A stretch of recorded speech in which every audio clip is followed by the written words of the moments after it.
Bonjour à toutes et à tous, je vous retrouve avec grand plaisir pour une nouvelle vidéo concernant le tarot de Marseille et plus spécifiquement le symbolisme de l'arcane du chariot.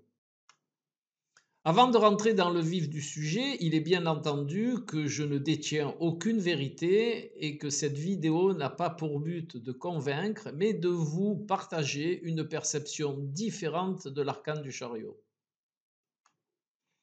Les nouveaux élèves qui arrivent à mon cours me partagent souvent le fait que pour eux, l'arcane du chariot, c'est le voyage, la réussite, la chance, même parfois une mission.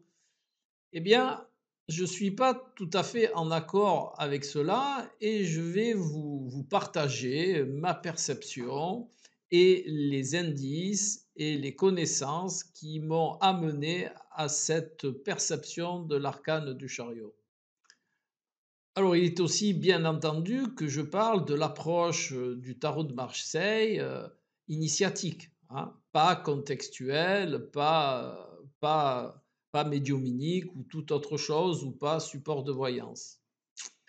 Donc, dans la perception initiatique, en ce qui concerne l'interprétation du chariot en tant que voyage, eh bien, si on regarde la carte, on s'aperçoit que le cocher n'a pas de renne, là, hein, il n'a rien dans les mains hormis son sceptre, que les roues derrière, elles sont en travers et que les deux chevaux ne sont pas vraiment dans une position qui vont tirer l'attelage.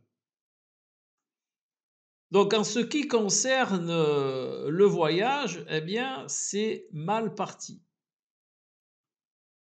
En ce qui concerne la réussite, eh bien, comment le cocher va réussir à faire avancer cet attelage sans les rênes? À moins qu'il contrôle les chevaux par télépathie, ça va être compliqué.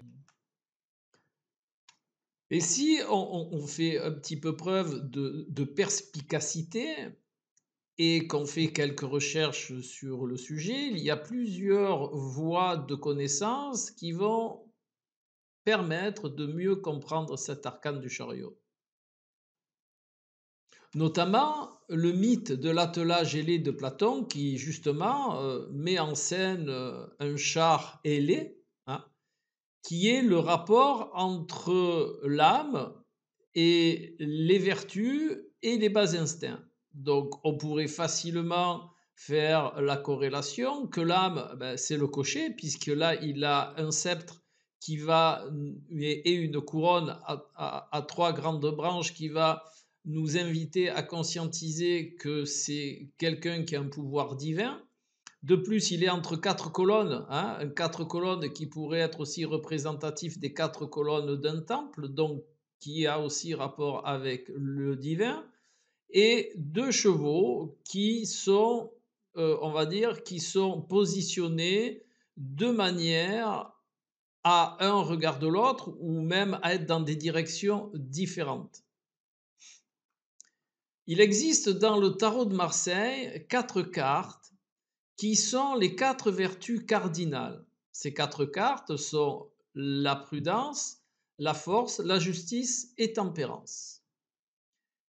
Et l'âme, qui est représentée par le cocher, va se servir de ces quatre vertus cardinales qu'il va faire don au cheval bleu. Hein, alors, c'est vrai que dans toutes les versions du tarot de Marseille, le cheval n'est pas toujours bleu, mais pour faire simple, dans cette vidéo, on va définir que l'âme va doter un des deux chevaux de ces quatre vertus cardinales. Donc, si il dote le cheval de ces quatre vertus cardinales, ce n'est pas pour rien. C'est pour corriger les bas instincts qui sont représentés symboliquement par l'autre cheval.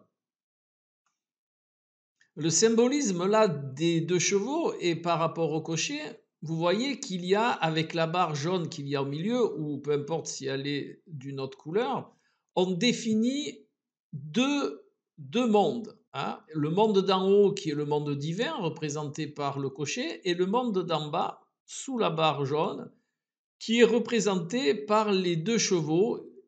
C'est le niveau de la matière, c'est le niveau eh bien, de l'être humain. Alors, il est bien entendu, et je m'avance sur certains retours que l'on pourrait faire, que les chevaux n'ont rien à voir avec l'être humain.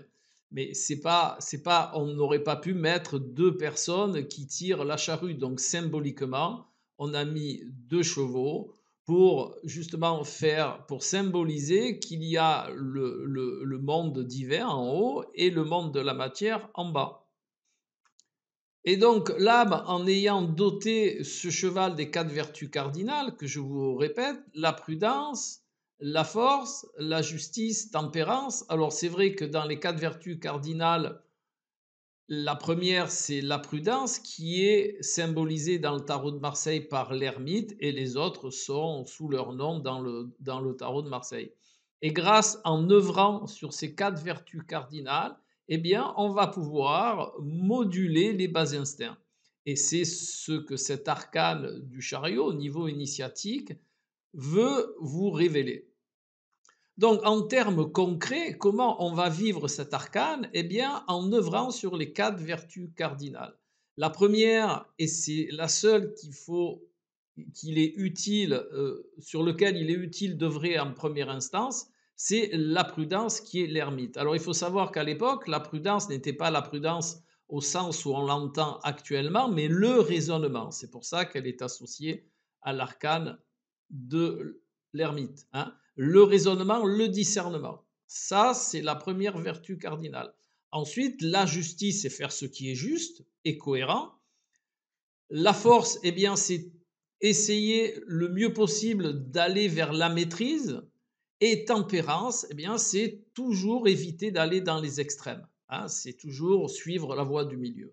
Et en œuvrant sur ces quatre principes, eh bien, on peut intervenir sur nos bas instincts, les moduler, les rendre plus justes, les maîtriser, et tout ça est possible avec le discernement, la cohérence.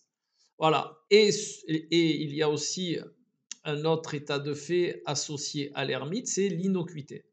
L'innocuité, ça veut dire d'être nocif pour rien et pour personne. Et si on met en place, si on met en œuvre le fait de bien se positionner par rapport à ces quatre vertus cardinales, eh bien, on va engendrer le triangle. Le triangle, qui est la forme de transcendance, hein.